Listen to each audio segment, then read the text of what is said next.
Guys, palapit na ang this color is called autumn. Ayan, medyo nag-start na silang mag-yellow. So, welcome back to our channel guys. Sa mga hindi pa nakasubscribe, please do subscribe, like, and share our videos. So, ayan.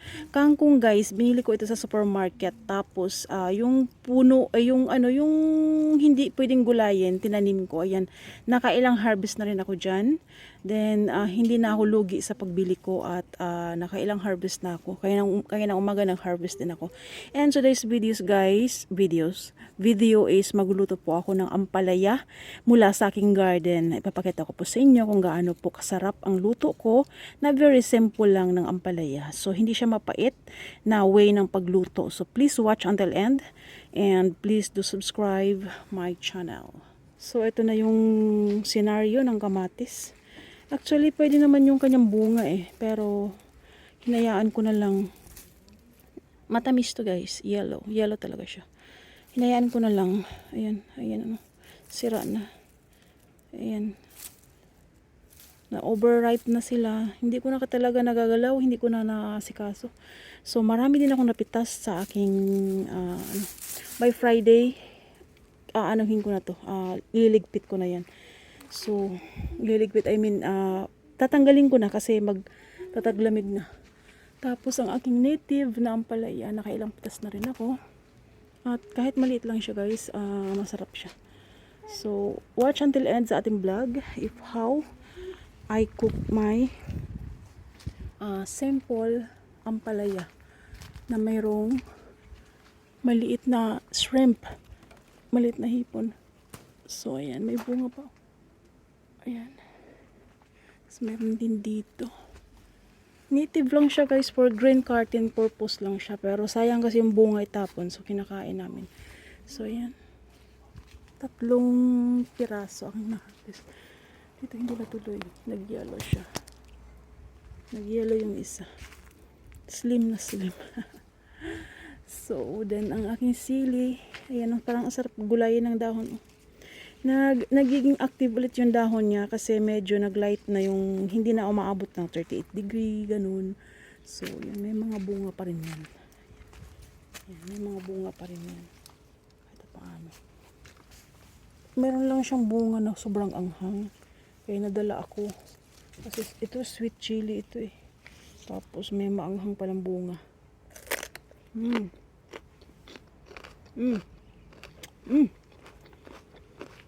This one is matamis.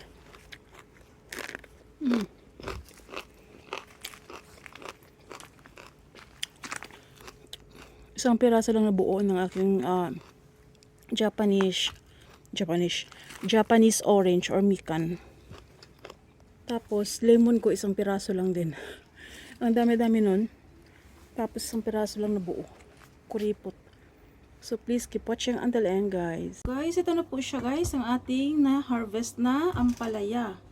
From garden to table. So, yun. Lamang talaga ang mga may tanim. So, basta may chance ka magtanim, don't waste your time. Plant all you can. So, para harvest all you can.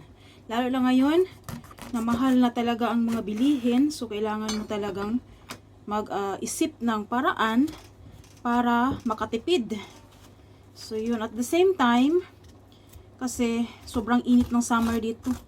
At the same time, yung lilim ng dahon ng ampalaya at yung fresh air na ibibigay ng dahon ng ampalaya ay mapapakinabangan mo pa. At the same time, mapapakinabangan mo yung kanyang bunga. So, yan. Maliit lang siya, guys, kasi native lang po ito. Hindi ako bumibili ng mga hybrid kasi mahal ang kanyang seedlings. So, very, very cheap na seedlings. Ano lang siya, 98. Tapos, yung mga hybrid, nasa 300 mahigit, ganyan. May mga brand na mga seedlings. So, huwag tayo doon. Kasi, mahal. So, yun. Tapos, hindi ko naman kasi naaalagaan maigi. So, ayan, lagyan na siya sa water. Para mabawasan yung kanyang pagiging bitter. So, yun. Ampalaya lang po ang bitter, guys. Ayan siya, oh. Matanda na yung kanyang buto. So, native lang talaga siya. Maliit. Malapit na siyang mahinog. At ang aking dalaga ay, ako nung maliit ako, nung dalaga ako, guys, since ako'y maliit, dami naming mga gulay. Kasi lumaki nga kami sa bundok. So, isa ito sa ampalaya na laging kasama sa gulay namin. Halos maiyak-iyak ako pagka may kasamang ampalaya. Pero ang aking dalaga, guys, since nagtanim ako ng ampalaya noong 2014, simula nang lumipat kami dito. Grade 1 siya noon. Grade 1. Mahilig na siya sa ampalaya. Ginagawa kong salad. Ganyan. At ganitong luto.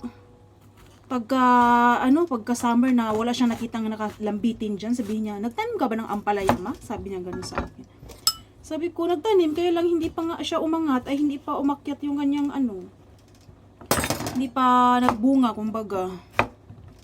Yan, ang liit lang tuloy, konti lang ito.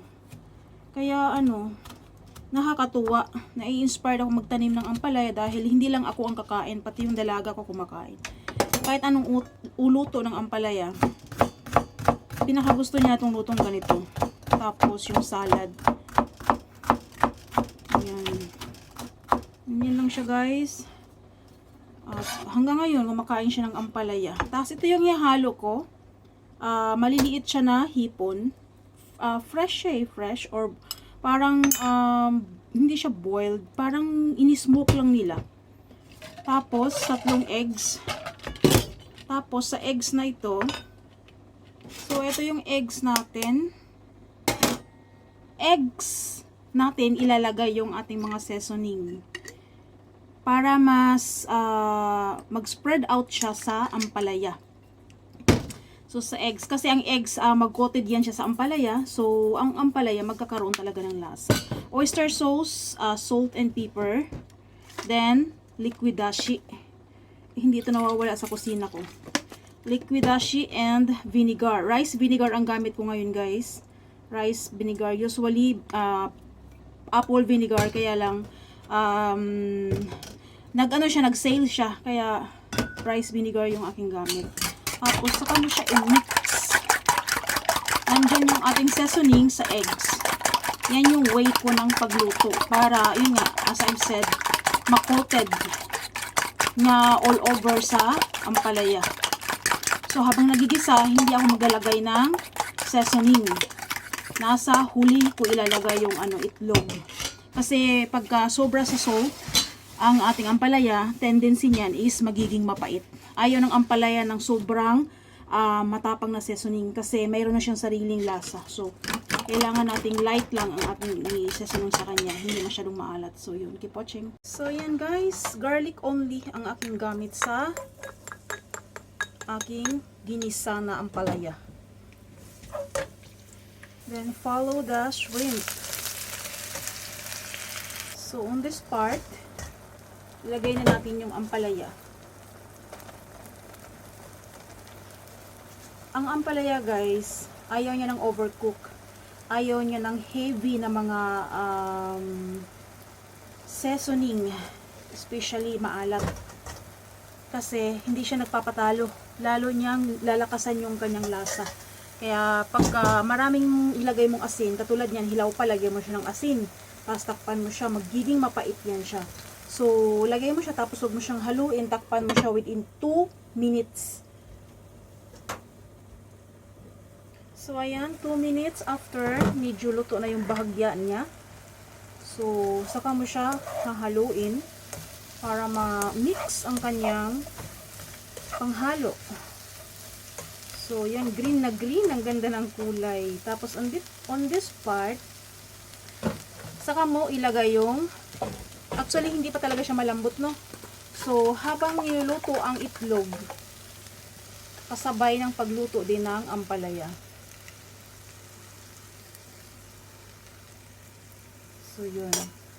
Then, make sure na makoted lahat ng itlog yung ating ampalaya.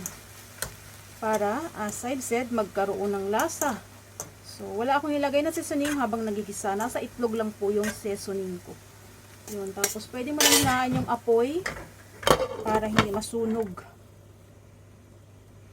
So, ayan na siya guys. Luto na yung itlog. At green na green pa rin yung ating ampalaya. Yun, baliktarin lang natin siya para yung nasa bandang taas na itlog ay magkaroon din siya ng medyo brown na color. So, ayan, green na green pa rin yung ampalaya. So, hindi mo siya kailang haluin at nang sa ganun ay hindi siya pumait. So, takpan lang siya. Less than 1 minute, then it's ready to serve na yan. So, adan, luto na guys. At, napakaganda ng kulay. Napaka, niya, colorful. So, yun. Tsak na magugustuhan ng inyong buong pamilya. At favorite ng aking dalaga. Nakakatuwa. So, yun guys. Thanks for watching until here. Please do subscribe our ampalaya cooking. Simple but delicious. At napaka-nutritious po ng ampalaya guys. So, dapat gustuhin nyo siya. Yun. Thanks for watching.